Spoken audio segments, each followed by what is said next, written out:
Hi, how's it going? I'm Walter Talents from FilAm Creative, and this is my lovely co-host, Arlyn de la Peña. Hello. Coming to you straight from LA, historic Filipino town. We are here at PWC, or the Filipino Workers Center, an organization that helps out immigrant domestic workers and fighting for their rights and labor rights. So we're very thankful to be here, right? Yes, and also shout out to FilAm Creative. What? FilAm Creative is an organization that helps Filipino Americans who are in the creative field, whether they're actors, graphic designers, fashion, photographers, you name it, we have them. So, and FilAm Creative's purpose is basically to just give awareness to people that Filipino Americans are creative individuals, and we are in the Hollywood industry trying to make a difference. What's your experience with FilAm Creative and doing projects with them? Oh, it's been huge. I feel like anytime anybody's come up with an idea of whether it's a short film, a podcast, or various other platforms, we say we're going to do it, and we actually make it happen fairly quickly, too. Yeah, and I mean, FilAm Creatives, basically, we create programs. We have, actors panels, writers panel. We have Holo Headshots, basically a program where we put together photographers with actors or professionals and give them affordable headshots because headshots are expensive, right? Oh, and by the way, yes, I still need to get my headshot. Oh, yeah. Well, yeah, we need to arrange that because headshots are very pricey and it's expensive, and it's kind of like a hurdle that actors or new actors need to get through, and it's a nice piece of change. And FilAm Creative basically tries to get people shorten that, lower that barrier so we can get our Filipino American actors or Asian American actors. There's definitely a lot more opportunities that present itself through FilAm Creative, whether it's just meeting with some of the big studios and their diversity programs, to feature films, short films, music videos. Definitely, and today's guest writers groups. Yes, and speaking of studios, we have our guest today is a studio executive, and she's one of the biggest supporters of FilAm Creative. My personal experience with her, she's been so helpful in helping me create some of the panels that I've had. For my writers panel, she was such an MVP and hooking me up with some of these talented writers that are Filipino Americans. And it was such a great success, the last year's writers panel, and I couldn't have done it without Grace Borrero Moss, and she's with NBC, and we're gonna bring her out later and in a few minutes, and she's gonna tell us all about her story and her journey into being a big boss. Really, that's what it comes down to. How about you? Did you get to do the NBC when we went to visit NBC studios? I sure did. How was that? How did it? It was eye-opening, as somebody who, has only been in LA for a few years, I had no idea that there were these types of programs that up-and-coming artists can join into and compete with, and huge opportunities and a lot of access to resources. And Grace was very gracious enough to give FilAm Creative that opportunity to go to NBC Universal and do this whole presentation of the different types of programs that they have. So I'm really excited that she's here today so we can talk more about her life, how she got started, what's going on, latest and greatest with Grace Moss. Yeah, and it's going to be interesting because I know, and I think you have something in common with her aside from being a woman and in the industry, but being a mother too. And I would really like to talk to her about being a parent and how to balance that. I know some of the actors I've met are just trying to figure out how to be a parent in Hollywood too. So that struggle is real, guys. I mean, it's a different beast. You're not just thinking about yourself, but you're thinking about your family, your children, pets, spouses, all of that combined, and then just trying to juggle, your career and everyday life. So, yeah. All right. Well, it'll be good. When we get back, we'll have Grace Borrero Moss out here, and she will share her stories with us. So, give us a second with these messages from our sponsors and FilAm Creative and PwC, and we'll get right back to you. Today's episode brought to you by the good folks at Filipino Worker Center. From the heart of historic Filipino town, PwC focuses on providing programs that help meet the immediate needs of workers and their families, while at the same time building their leadership to take collective action for long-lasting change. Our thanks to PwC for letting us shoot at their wonderful facility. And we are back. You guys are watching FilAm Creative's podcast, Voices. Voices. Yes. We are here with Grace Borrero Moss, and she is from NBC. And Grace is the Director of Talent Development and Inclusion for NBC Entertainment. So she's kind of a big deal, guys. She brings the diversity out. That's right. She brings the color. No, I'm just kidding. But literally you do bring out the color for NBC, because you are the person to try to, what's the word I'm looking for? Like promote. Say it. Well, non-white talent in the TV industry and basically NBC. So thank you for doing that. Yeah. It's my pleasure. And, there's a small group of us, and we are all very dedicated to finding these emerging storytellers and creatives who have been undiscovered and historically haven't had access to the network.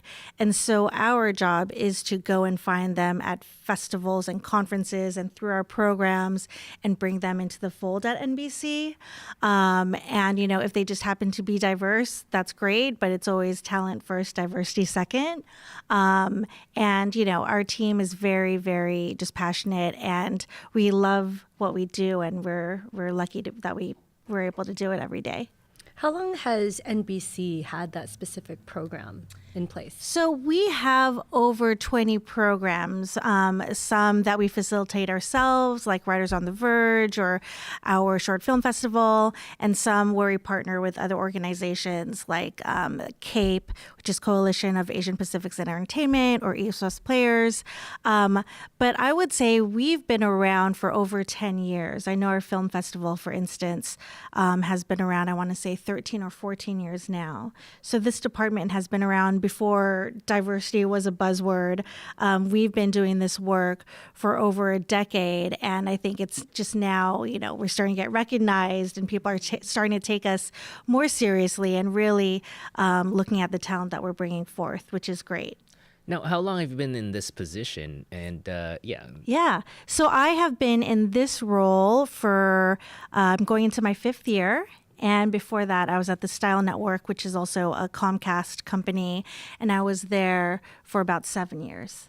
Wow. So yeah, I'm going into my 12th year at Comcast NBC. Now, when you got this position, and I knew you got promoted, but I was like, when I finally went to visit you in your office, I'm like, dang, girl, you got a balcony. That's how big deal she is. She has a balcony in her office. We're very lucky to have that space, and it's definitely more space than I need. But yeah, it's been a long time coming. Her office is the size of some people's apartments. That's all I gotta say. I can move. Can I rent the couch? Yeah, come hang out. Can I just live there? But when you got that position, when you got in there, what was your goal? How did you feel? What was your agenda? Well, I have to say, coming to NBC was definitely something. I honestly couldn't believe it when I first got the offer. I had come from a very small network, which I loved. Style, I learned so much, but it was one of those networks where people didn't know what shows we had. They didn't even know if they had the Style Network. And so to come to a network like NBC, where everybody knows, and we have such juggernaut shows like, This Is Us and The Voice, and to come to a network. And I remember going into my first primetime meeting, and they were just throwing around all these show names like it was nothing, like, oh, The Blacklist, da da da da da, or Chicago PD, da da da. I was like, oh my God, because I come from a network where maybe we were talking about like Ruby or Jerseylicious, which were great shows, but many people hadn't heard of them. So coming into NBC, to such a big network on the scripted side especially, was a big change. I had primarily worked in reality for most of my career, and so to cross over to the scripted side was definitely new and exciting and definitely a challenge. But I felt honored to be there. Now, was that something that you sought out, to step away from reality and go to scripted? The opportunity came to me. It was very circuitous, right? So, should I go into my backstory now? Okay, cool. Sure. Yes, tell us. So I knew that I wanted to work in the media, and I knew that I wanted to help my community, the Asian American community. And so I essentially got my start as an intern at MTV in Santa Monica. And so this was during the reality boom of the early 2000s. And so I was in that production freelance world for several years, which was a lot of fun. And I really learned how to make a show, and I learned like how a crew works and call sheets and make all that happen. And it was great. But being a freelancer, I wanted something more stable, right? I want to know where my next paycheck's going to be coming from. I wanted benefits and insurance. And so this opportunity at the Style Network opened up, and they were specifically looking for somebody with production experience. And so I left a great, well-paying job at MTV as a producer-director to start as a development coordinator, because I knew that even though this was a step back, it would ultimately lead to more sort of stability and permanence. And I wanted to be on the network side anyways. I knew I wanted to move in that direction.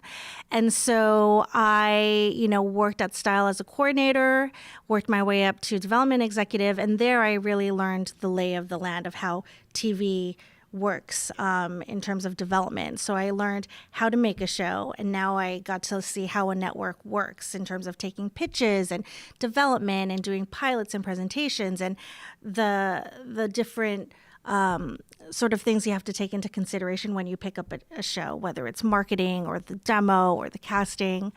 And so that was a really great experience. And then the Style Network had folded. But before that, I was really active with the Asian Pacific American Employee Resource Group. And I just found that I was enjoying doing the diversity work so much, whether it's putting together events or hearing from other guest speakers. I was just eating up all that insight, and I just was feeling very connected to it.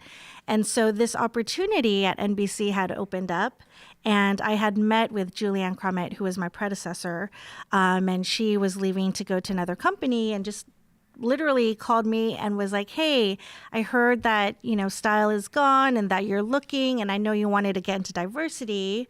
Would you consider stepping into this role? And I was like, oh my God, yes. Like, sign me up right now.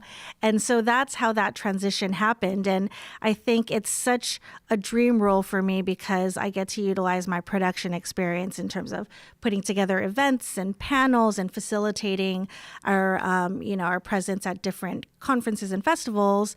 And then obviously my development background of storytelling and, building characters and story arcs. And then obviously just my passion for diversity, being a person of color and a woman of color myself. It's something that I feel has been very important to me. And I get to do that in the media. So it's just this great intersection. It's so well needed too. So well needed because, growing up, I feel like, you didn't really see a lot of Filipino Americans, Asian Americans on television and movies. Definitely not in lead roles. Oh, absolutely. And I was asked, recently if I had any mentors or who my mentor was growing up in this industry. And I had to think about it. And I was like, I didn't have a mentor. There wasn't anybody that looked like me at the senior level that was a key decision maker that I could identify with, either, specifically as an Asian American woman, until more recently, where I'm, able to network with a lot of colleagues who are doing this type of work. So I definitely feel that it's something that's lacking, and I think, orgs like this and doing podcasts like this is helpful for the community just to hear other people's stories. Yeah, and what I love about you is the fact that, you've made it to this level, an executive, and you still continue to give back. And I really appreciate you for even, like, when you helped me for the writers panel and finding me such talented writers and artists. You're so in there, and you give back to the community, and I really appreciate that. And again, we talk about like FilAm creatives and like all the actors and things like that, but people like yourself who are executives or in behind the scenes in the studio level, like, you guys are just as important too. And then it's important that they people do give back some way or another, and there I've been in situations where I was like, oh wow, you're this, I didn't even know they had a Filipino American or Asian American in the executive level, but it's because they're either so down low about it, or they're only like very niche organization who they help or organize with. Well, I feel like our department is really unique because I think there's 5 of us currently, and 3 of the 5 are Filipinas, and we're all moms too. And I think I never thought I would be working in this industry at a place where like I was in the majority, at least in this department I am, and to have that sort of comfort and that sort of safe space to work and feel supported just makes us work even better and even harder. So I think there's a lot to be said about having, a community to support you within your workplace. And I think this is just an example of that. And how do you balance that family life, having a son, a young son, with that, and a family? What have your struggles been, and how did you overcome that? Yeah. Well, I think one of the things that makes that sort of quote unquote balance possible is having the support of my boss, who's a mother herself. And she has given me the flexibility to leave work every day at 5 so I can make it home to do the whole bedtime routine. You know what I'm talking about, which takes hours. It's not just like eat and then go to bed. Yes. It's literally a multi-hour process. Kids get really thirsty right before they have to go to sleep. Or they poop right before. Like something always happens right before they actually have to like lie down. And so I think having the support of my boss to say, hey, when I got back from maternity leave, I said, I'm going to have to leave every day at 5 so I can be there to do this part of my life. And I think, and I tell her this every time I have my review, that to have that flexibility just makes me work even harder because I know, okay, I got to make sure I get all this done by the time I leave. And I'm just more focused, or if I need to do stuff on the weekends, I make sure to just stay on top of it because I'm not one to take that for granted because I know that's very rare. So having her support, and then also, again, 2 of my coworkers are also moms, and it's helpful to have other parents to be there just to vent about whatever the obstacle is for this chapter of their, of raising them. So for instance, now it's just discipline. He says no to everything. And, and then I know there'll be something else in a couple months from now, but it's always changing. I think that, and obviously having a husband who's down to help and take a lot of the, carry a lot of the weight when I'm traveling, because I do travel for work a lot, is helpful. And then having parents around. My parents are maybe half an hour from our place, so they've been amazing. So it's really about having a village, right? A support system to just be able to help with all that stuff. Yeah, that struggle is definitely real. Yeah. I guess, and I mean, as a person, I don't have kids, so I can only imagine like hearing the stories, because that, like you said, I was gonna ask you, but you kind of answered my question, which is like, how rare is that to have a supportive office or boss that's like, because I know back in the days that was a struggle, like even getting women to have maternity leave, or even like being able to come back to a job after giving pregnancy. There's some places that that's difficult, right? Yes. And NBC is definitely their whole maternity leave package and the HR, the resources that they offer, whether it's like Bright Horizons, backup care, they have a daycare on the lot. Which I don't use, but there's a long waiting list. But they have that available for those who are able to use it. It's just a tremendous support system, and I think it's because it's such a big company that they're able to do that. And I know smaller companies can't, or there are folks who just don't place importance on that, which is unfortunate. And I think it comes down to leadership too, because in whatever setting, whatever your career path is, if you are a working mom, working parent, you have to consider childcare, which a lot of people don't realize that, especially in LA, you want the good childcare. Oh my God. One, you have to pay for it. You're gonna have to give up a kidney. Yes. Average is like $2,000 a month. It's really, really expensive. And then getting on a wait list. Oh my God, the wait list. It's months. It could be months. It could be years. And then what do? Then you try to rely on everybody else. And you're right. It absolutely takes a whole village because, if your child gets sick, you have to drop everything. You have to be able to communicate with, your leadership, and they have to be very understanding, because if they want quality employees, right, they have to support their folks. Yeah.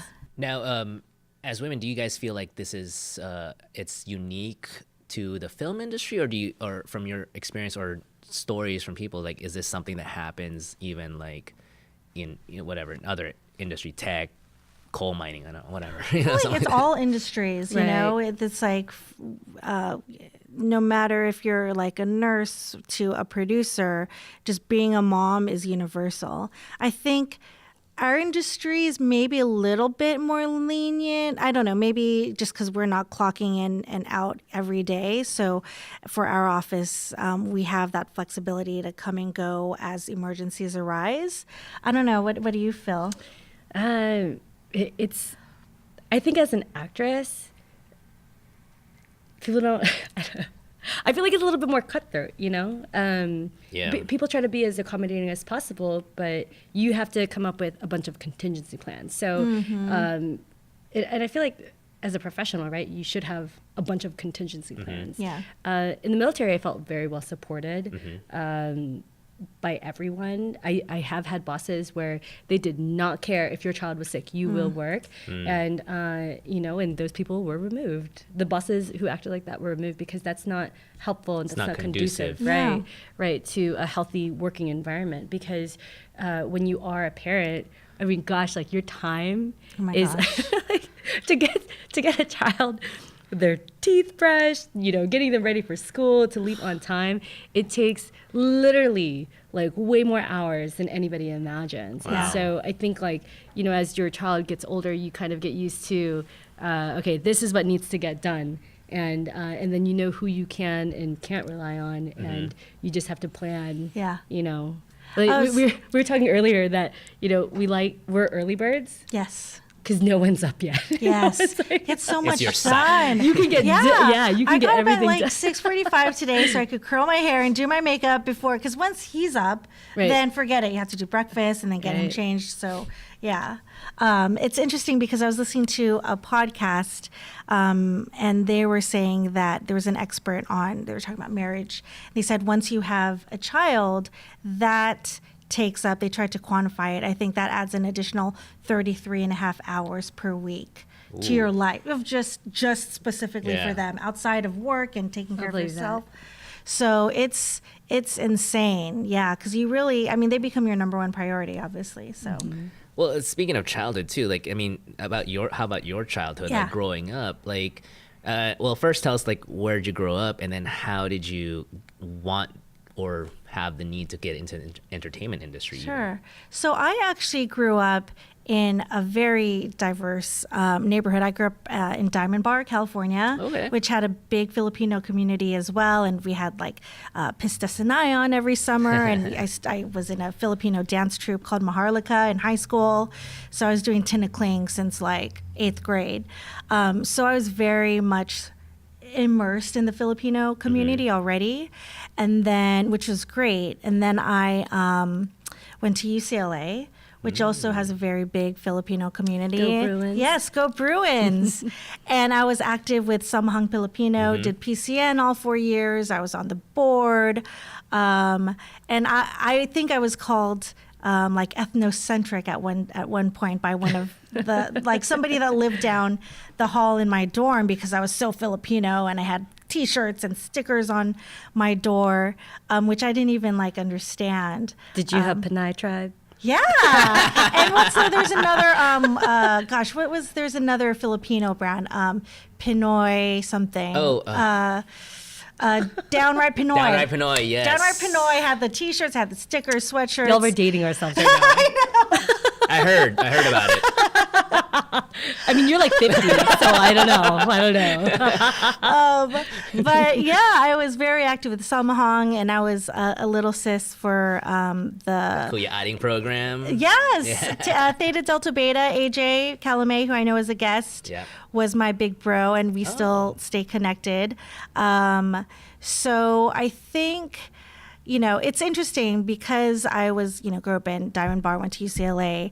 I had never really felt outside like the other, until I entered the industry. And then that's when I was really like, oh, okay, this is what it's like to sort of be on the outside looking in. Welcome to Arlyn's childhood. Yeah. And so I feel like once I started working at MTV, I think I was just so excited just to be like on the ground and making television and seeing, the real world actually happening. I almost auditioned. Oh, I auditioned. I sent in a VHS tape for Real World, I think New Orleans. Yeah, because they were shooting Hawaii at the time. So this totally dates me. Yes, this was like late 90s. Awesome. I literally shot a VHS of myself to get onto Real World New Orleans. I know. Yes, I applied when I was 10. Yes, this was I wasn't even 18 yet. But yeah, so I think I wanted to work in the industry. It was totally random, actually. I was initially gonna become a journalist, so I knew I wanted to do media. Was that your major? I studied English and minored in Asian American Studies, and so I thought, okay, this will just give me a good background in writing. And literally, it was my last quarter at UCLA, and I was walking by Ackerman Grand Ballroom, and they had this big line around the building for their entertainment networking night. I was like, oh, what's this? And so I ended up just going, and then in the ballroom they had 60 tables with a representative from different companies. And so I was at this one guy's table, Buzz Chapman, I remember. He was an editor at MTV, and I sat at his table from 6 to 9 while others were just sort of going to other tables, and I just heard him tell his story multiple times, and I decided that's what I'm going to do. So he ended up interning post UCLA at MTV, and then becoming a PA, and then just following that trajectory. So I did the exact same thing. After I graduated from UCLA, I interned at MTV in development, and then after I think 2 months, I got hired as a PA for a new stunt show called Senseless Acts of Video, which was a lot of fun. And then that just that's how my career got started in production. So yeah. Wow.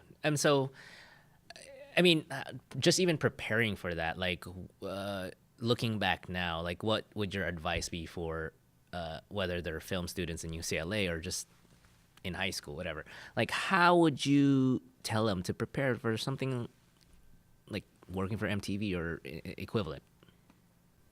I would say, and I got this piece of advice from my intern supervisor, was if there isn't work, create work. So when I was an intern in development, they didn't really know what to do with me. So I would, every few hours, I'd come out to his desk. He had a cube because he was an assistant to an executive. I was like, is there anything you want me to do? Is there anything you want me to do? And then there wasn't. So I would go back to my table, to my desk in the tape library, and just start alphabetizing the tapes. I would just distribute faxes. I would, make popcorn in the kitchen for snacks for everybody.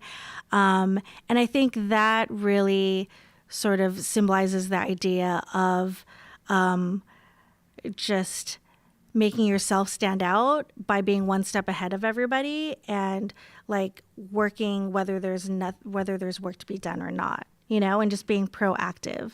Because, there are hundreds of people that would have taken that internship from me happily and would like work their butt off. And I think that's something that I've always tried to do in every role I've had is like, how can I make myself stand out? And how can I be one step ahead of everybody and just, be ahead of the game? And it's all really about hustling, right? Especially as a person of color, you need to be well more sort of prepared and qualified than like another white person. So I think that's something that I learned early on. And it's just, it's unfortunate, but it's true. I mean, Your hustle must be strong. Yes. Strong hustle game.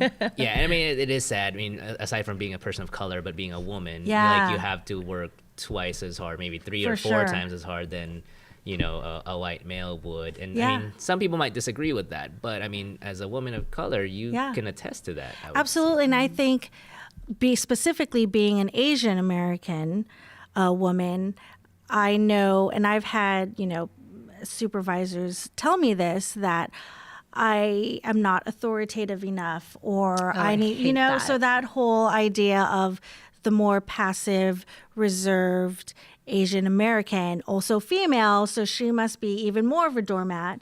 And I know I've got passed over for jobs or promotions because I was deemed too quiet or not aggressive enough, which is unfortunate. And I think for this industry, folks feel that they need somebody who's going to be in your face and very authoritative to make things happen. And I think it's sort of, those things were all sort of against me. Yeah, then if you are aggressive, and then all of a sudden you're a dragon later Yes, or something like for that, sure. like it's a double-edged sword, right? Absolutely. It sucks. And I mean, how knowing that, like, I mean, for you personally, how did you balance that yourself? Like, just because you're very self-aware. So, Like, did you feel Yeah. like you had to ever give in to any of that kind of pressure where people are trying to change, who you are at your core? Yeah, I definitely. I mean, I'm still trying to grapple with that. I think my personality by nature is not necessarily the sort of big, loud, center of attention type, but I heard, as I love professional development workshops and all that stuff, and they say the best thing you can do is not try to enhance your weakness, but rather embrace your strengths. So that's how my approach to work is. I know what I'm really good at, and I like focus on that. And what I can work on, I'm still trying to improve, but I'm not trying to be something I'm not. So I know that there are other great leaders out there who have similar sort of work styles and a personality like mine, and I see that they can do great things. So I just know that, okay, I can get there and continue to grow and still be myself without not being somebody I'm not, and just really utilizing my strengths. So that's what I do. Yeah, and I think, and that's in every single type of working environment where, if you're not true to yourself, things are not going to go your way. Yeah. In the military, so it's weird. So my civilian friends, when I was in the military, they're like, oh my God, you're so hardcore. And I would look just like this, right? And then like in the military, they're like, oh my God, you're so girly. And so I was never like quite, in whatever. I was always this in-between person. And I would have bosses very early on in my career as an officer tell me that I needed to be more androgynous. And I was like, oh, I can't even change weird. that. Yeah, it was just very like upfront talks. And I'm just like, wow, do I really need to change? And I had great mentorship while I was in the military. And they always told me like, you can get your point across without ever yelling. You can get your point across and be productive without ever compromising who you are, because the moment that you compromise yourself, people will know that you're fake. Yes. And then you've lost all respect and all trust from whoever you're working with. Yeah. And people need to believe in you as a leader. Yeah. And so, I mean, you do you, Grace. You Thank represent who you are. Don't let them change you. I mean, especially now that you are, in such a high level and high exposure position too. Like, in your eyes or in your opinion, like what kind of content do you look for personally when you review material or see works? I mean, I think it depends on what it is, but I think just in general, I'm looking for a really unique point of view. I'm looking for something that is, say if I'm reading writers, just for staffing or for writers on the verge, I want something that will stand out in my head, especially because so many scripts come across my desk. And I'm just trying to identify those that I want to put for staffing that I think have a really unique perspective. I don't want anything that's very safe or generic or pedestrian. So I'm looking for either really unique concepts or really sort of bold characters. In terms of directors, again, I think the same thing applies. Just a really unique look to their reel, whether it's from cinematography to how they shoot, the way a shot is blocked, to, the performances of the actors. I'm looking for technical ability.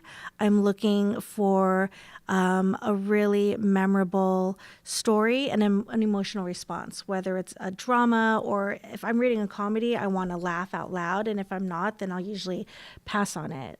There are some, scripts that I've read in the past where I can totally tell you the storyline right now, because it was just so random and it just stuck with me. It's so vivid.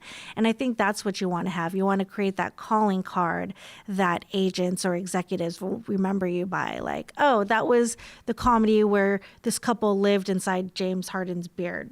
Or something which is a real script, or the drama about the mom who sold drugs with her daughter so that they can get by. Those I think are the ones that really stand out for me. So what I'm getting from you is actually content and technical ability, not ass kissing ability. Oh yeah, for sure. I mean, ass kissing helps too. No, just kidding. Oh no, for sure. Right. Well, because here's the thing: as the diversity group, right? We're putting forth this talent, and if they're not at the top of their class, if they're if there's any question of their talent, that's going to sort of smear the work. Not smear, but we want to put our best talent forward, because if the executives or the shows don't have a good sort of response or reaction to their work, then it's it's because they're the diversity person, right? You don't want to give them the excuse to reject that applicant or that person. Exactly. That's exactly right.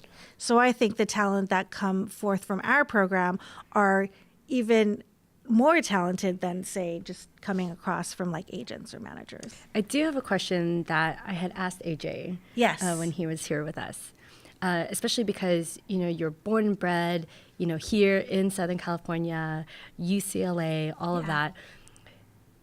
Looking back, because I feel like everybody, especially at UCLA, everybody knows each other. People, all the Filipino Americans know who each other are within the entertainment industry. Yes. Looking back, do you feel like you could tell who was really going to make it, or are you surprised of who made it to where, or who took a step back? Yeah. From back then. Well, I would say, because I'm trying to think of who I knew in college that I knew was pursuing this path, and that was AJ, and I knew my TA for Asian Am 101, who was Randall Park, and so so I would say Randall, for sure he had that something, right? He was doing Lapu, the coyote that cares when I was in school, and he was acting, and he had that look. I mean, he's obviously attractive and very stylish. And so when I saw him like doing Wildin' Out on MTV, and then doing shorts for a short film festival to landing fresh off the boat, I was like, oh yeah, that totally makes sense. I'm not surprised that he's who he is, and he still continues to give back, which is amazing. And he's such a nice guy, and I'm glad that he kept that with him.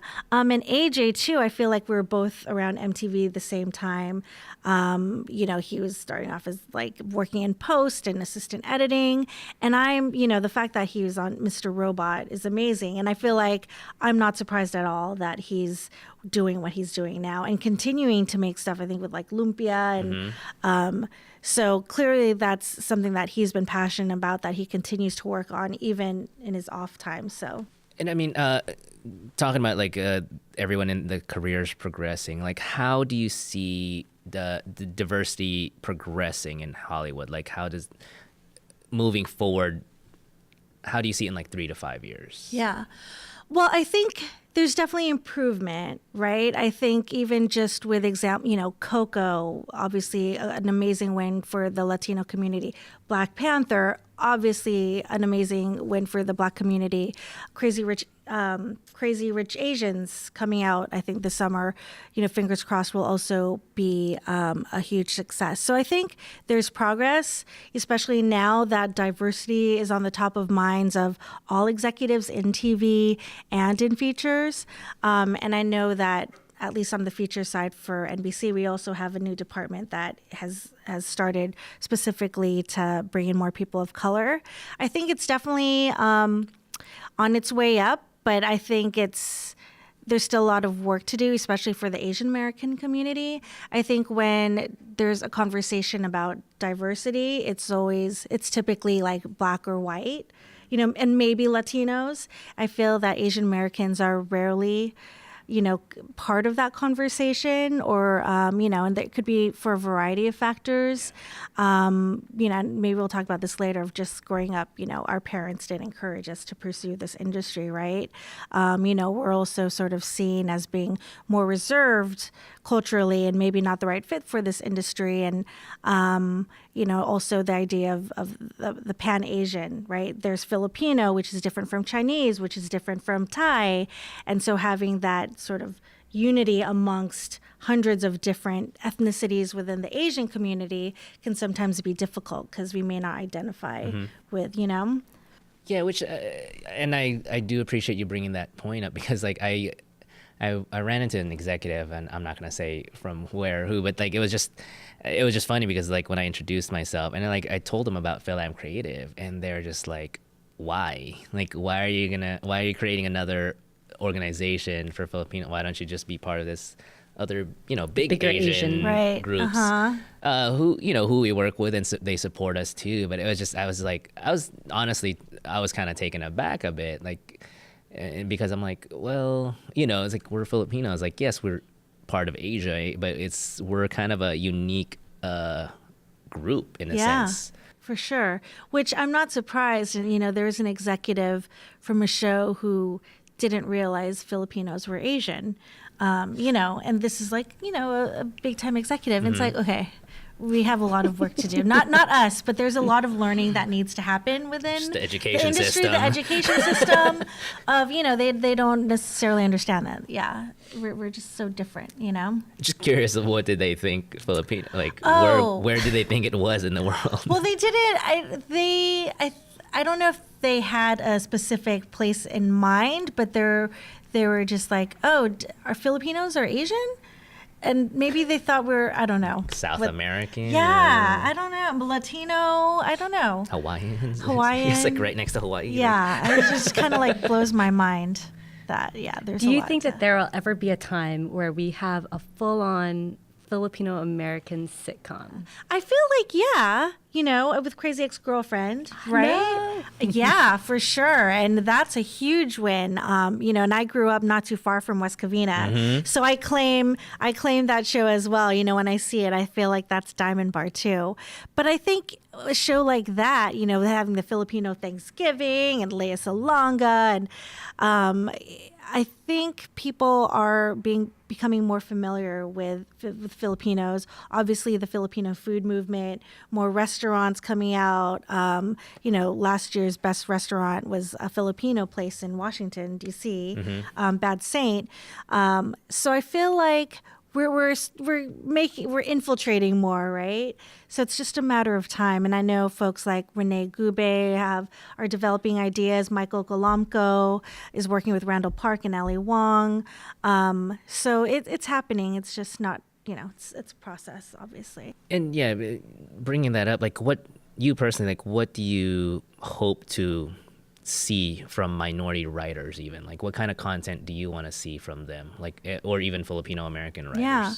Well, first and foremost, I want to see a really good story, right? Like, I want to be captivated by the characters. I want to have a really strong arc, something that's unpredictable. Like that's why I think This Is Us is such a great show, right? You see things you never saw coming. So I think first and foremost, amazing story. I would love to see to have writers write about their culture, and incorporate that into their writing. We have a writer in Writers on the Verge who's Filipino, and she incorporated her sort of personal experience as like this badass gangster Pinoy chick into her drama script, and it just really makes a difference. And I think, there's this whole idea of, why can't I just be a writer versus like a Filipino writer, right? Or why does a character have to be like a black dad versus just a dad? Which is, there's definitely points to be made for that. But I think your race and your culture fundamentally affects who you are, right? As a person and as your character. And I think to discount that and take that away and just make them a generic sort of role or character just does a disservice. Sterling K. Brown talks about how he was thankful to Dan Fogelman for specifically making his character like black versus like an actor, an open, what's it called when they cast and it's all ethnically ambiguous. All ethnicities can apply, right? So he wrote it so that this character was specifically black. And it's like, yeah, we should have intentionally black or Latino or Filipino characters because that's who we are. And I would hate to strip that so that we're just sort of generic and maybe easier for the mainstream to understand. Yeah, and I feel like that kind of came up when during the FilAm Creative Writers panel. They were talking about like, I think like non-Asian or non-Filipino, like in particular, basically white writers, steer away from that just because they're afraid they get scared of the controversy, and it's kind of sad. And because I think part of it has to do with their lack of friends that are non-white, in a sense, some of them growing up out of town, and I think. In a way, it's almost tragic too because it's like you lose out on not only the food, but just understanding culture and demographics, or just like understanding people in general, which is so kind of like important nowadays. Yeah. But it's so interesting, even like in the writers group too. Like some of our writers, they were like the one Filipino or Asian American there. And it's like, I remember, I forgot who was saying it, but they were just like, they're talking about a story. And then it's like, oh, but it's an Asian person or Chinese, something Chinese related. And then they look at the Filipino writer. Yeah. It's like, okay, I guess I represent all of Asia. Yeah. And I mean, for that, like, how do you guys see trying to diversify even the writer's room, like with your programs? Yeah, well, I think... I think something like that where they do look to the Asian person, like Filipino person, to know all things Asian, obviously there's differences, but at least they're like looking for their feedback, right? And just saying if like, hey, does that seem okay? Even though you're not maybe Chinese, but at least there's that familiarity with Asian culture. In terms of specifically placing writers, like very different ethnic Asian writers into rooms, I think for us, that's not really something that we necessarily take into account. It's really just getting the best writer that makes sense for the room, So, for instance, there is a show say Queen of the South on USA, right? If they have needs, they, sometimes they'll specify, hey, we're looking for Latino writers, or hey, we're just looking for a diverse writer, then we'll send them over. For sure. So I think for us, we're not really looking specifically at ethnicities for, to diversify a writing. Yeah. I think we okay. just want to get the best talent out there. They're all going to be diverse and a person of color, but we really go by talent and what the showrunner wants. You actually, I just thought of something like someone asked me about these writing program once, and they kind of brought up a good point. They were like, well, I'm a white female. Do I have just an equal amount of chance versus a gay female of color? And I didn't know how to answer that. I was like, it's like, so what would you say to a person asking that question? Well, I know for us, our diverse staff writer initiative, which is where we will pay for a diverse staff writer for up to 3 seasons, that applies to ethnically diverse writers, right? So if it's a white woman, she doesn't necessarily get that benefit. We are actually working on developing something where alums of our program, Writers on the Verge, may be able to do that if it's a white woman, because we take all groups in our program. You don't have to be ethnically diverse. So we've had some really talented writers, white female writers, who have come through that we think would do an amazing job on our shows. So there's talk about potentially using that initiative to cover them as well. And it sounds like good content is good content. You should have the best of the best, the cream of the crop. Yeah. So she shouldn't. The person I'm thinking of, she shouldn't be discouraged because she's a white woman. She should still apply because, one, she's a woman, right? Yeah, Underrepresented. for sure, absolutely. Demographic in the entertainment industry. Yeah. And that representation is such a big deal, especially for somebody who lived in predominantly Caucasian areas where I'm like one of 3 Filipinos in my class. It's huge, to be able to, hear that, especially with, NBC is doing their due diligence in trying to find these real stories because, growing up, I didn't, I remember watching The Debut. Yeah. That changed my life. I was an extra in that, by the way. Yeah. Which scene? You can Which see scene? me.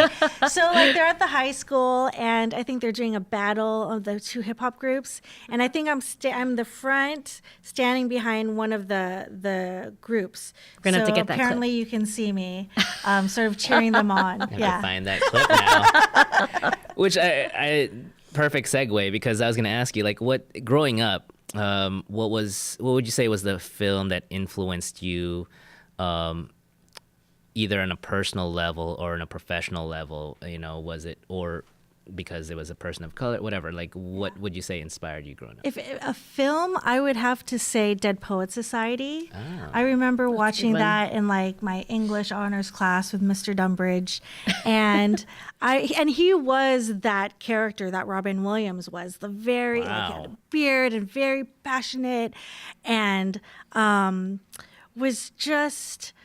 I don't know, he had that charisma about him, right? And I remember watching that movie, and that's what made me major in English. I, love Shakespeare. I love the Romantics. That whole movie really inspired me to embrace my creative side. No, that's Yeah. awesome. Can you tell us a little bit about what programs are offered? through Yeah, NBC? absolutely. Well, right now we've got our submission window open for our short film festival. which is an amazing festival that is the only one of its kind that's done by a network that really supports not just the filmmaker, or not just the film, but the filmmaker itself. And we've had actually a handful of Filipinos come through, like Jess de la Merced, who did Hype Beasts. And then last year we had a few more as well. But the submission window is open now through, I want to say, May 1st. You can submit a short of any genre, anywhere from 2 to 20-minute max. It can be a pilot, it could be a webisode, a couple webisodes from a web series. Marie Jamora, she was a final. Oh, yes, yeah. We were really looking at her stuff last year as well for the DJ one, which was really fantastic. And so for this, we just ask, again, the time limit 2 to 20, and that there's somebody diverse either in front of the camera as a lead or behind the camera as a writer, producer, director. And then our program, Writers on the Verge, is going to be opening up May 1st through the 31st. So for those writers who want to break into the industry, you can submit a spec starting in May. And yeah, that's about it. Yeah. And does it have to be an NBC show? No, it doesn't have to be an NBC show. There's actually a list of over 100 shows that you can choose from. The other fellowships also looked at it too. So you can use your spec for HBO, for Warner Brothers, for Sony's programs, so that we're all, on the same page. Now we're going to do our little lightning round. So we just want you to the first answer that comes to your head, all right? We're going to ask you 4 questions, all right? Okay. So the first one, what's your favorite Filipino food? Palabok. Ooh. With lots of lemon. Lots of palabok. Calamansi? Yes. Oh, calamansi, yes. Yes. Favorite Filipino food spot? In LA? Yes. LA. I would have to say... there's so many good ones. First one that comes to your head? First one, Most recent. Lhasa. Oh, all right. Yes. What's the most recent book or movie or TV that you've ingested recently? That's your favorite right now? Oh, I will say Ugly Delicious on Netflix. David Chang's food show. Really good. I'm a foodie too, so I love all that stuff. And can I add one more? Yeah. Because I just watched it this weekend. Chris Rock's Tambourine comedy special. Yeah. Really I saw good. that. It's in my queue. Yes. Watch it. And who is your favorite Filipino creative or talent? Nico Santos. Aww. And not because he's on NBC Superstore, but because I just think he's been supportive of APA, and I know he's a great comedian and improviser, so Nico Santos. And Nico Santos was actually in our actors panel and a supporter of FilAm Creative. Wonderful dude. Yes. And yeah, good choice. Yeah, thanks. And final question for this is name, off the top of your head, how many can you name that graduated from your diversity program that are Sure. Filipino American? Yes. All right. Well, we've got J.R. de Guzman, who's an amazing stand-up comedian who won our Stand Up NBC initiative last year. We've got Leslie Ann Huff, who's a really hilarious Filipina actor. She recently did the CBS Showcase. She did our Scene Showcase a couple years ago. Rodney Toe, who also did our Scene Showcase. JP Sue, who's an alum of our Emerging Directing program. And Dennis Saldua, who was on the writers panel. Yeah. He's an alum of Writers on the Verge as well. Those are just some that pop to the top of my head. Well, again, thank you for coming. We really appreciate it. Thank you for sharing your stories with us. So happy to be here. I'm a huge podcast fanatic, so this is so much Yay. fun. You'll have to come back. Yeah, I'd love to. You guys just did such a great job, so thank you for having me. Yeah, and again, thank you so much for supporting FilAm Creative and course. supporting my programs for Writers Panel. Yeah. I couldn't have done it without you. We will Yeah. all continue to pay it forward, We all just have like you. to support each other, right? It's that Bayanihan spirit, especially in this industry. It's all about relationships. It's all about who you know. No one is really going to read you, meet you, cast you if they don't know you, prior. So I think having this community is great, and it's all about supporting each other. So. Great. So again, thank you very much for coming. You're welcome. And this is an episode of FilAm Creative's podcast, Voices. I'm Walter Talents. And I'm Arlene De La Pena. and join us next time. Thank you for watching. This episode of FilAm Creative Voices podcast brought to you by the wonderful casting crew. Director and producer Rodney Cahuto, producer and host Walter Tallons, producer and host Arlyn De La Pena, director of photography and producer Winston Fernando, cam op and sound and producer Charles Gray, production coordinator Sarnika Lim, stage director Angela Paviera, cam op and BTS Homer Dulu, cam op and PA Bernice Bernardo. Thank you for listening. Stay tuned for next week's episode.